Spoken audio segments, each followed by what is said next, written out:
students, welcome to the second part of this lecture on locomotion and movement.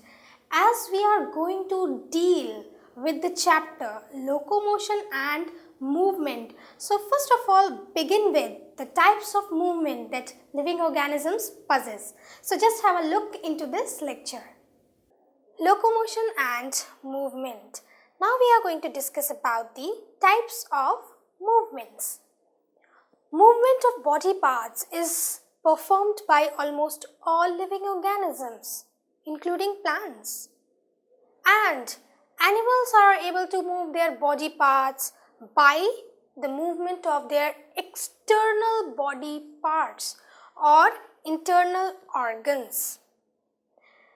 Now, let's discuss about the external movement.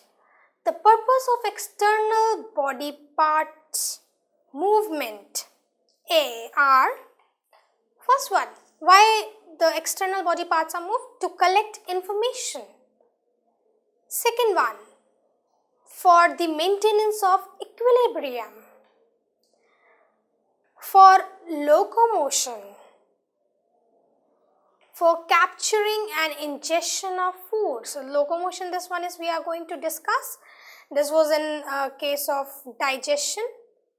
Okay. Then comes breathing. Breathing and exchange of gases. Respiration. Now comes the internal movement. What's the purpose of internal movement? What's the purpose of movement of body parts internally? Okay. So first is circulation of blood. In the chapter body fluids and circulation we will discuss. Gaseous exchange of gases.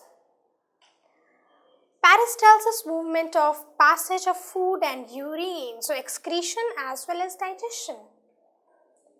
Movements of gametes and fetus in genital tract or uterus during fertilization and childbirth. So this will come under reproduction.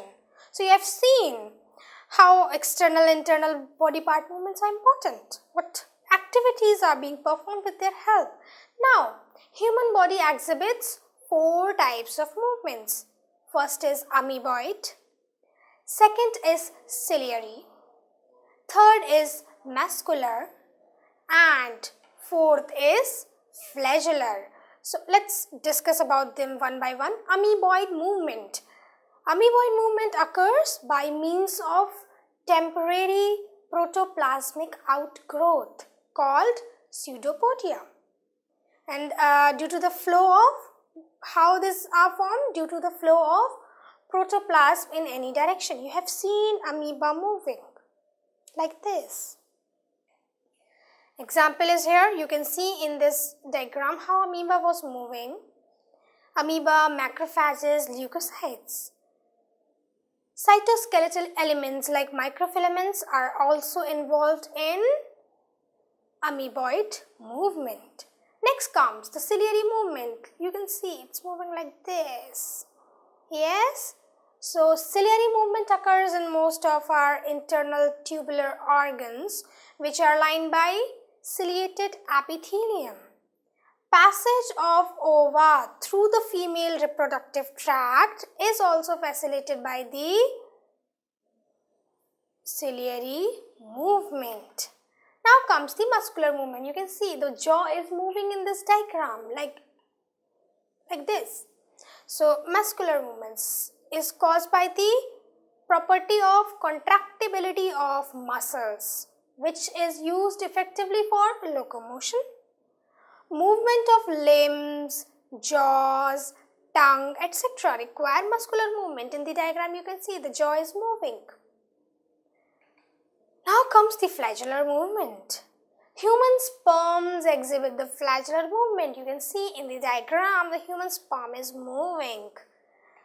The flagellum is the propulsion equipment for the movement of sperm towards the ovum. This propulsion is brought about by the whip-like movement of tail and middle piece of the sperm. Now let me test your knowledge by asking a question.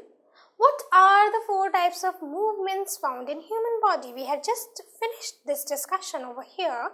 So what are the 4 types of movements? Yes, amoeboid, ciliary, muscular and flagellar. Very good. So students, this is all about the types of movements.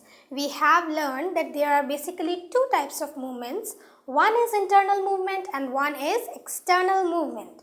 We have also understood 4 types of movements found in human body.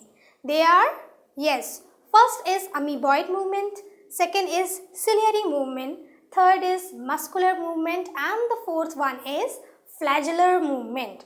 So this is all about the types of movements. Let's switch on to the next video for other topic.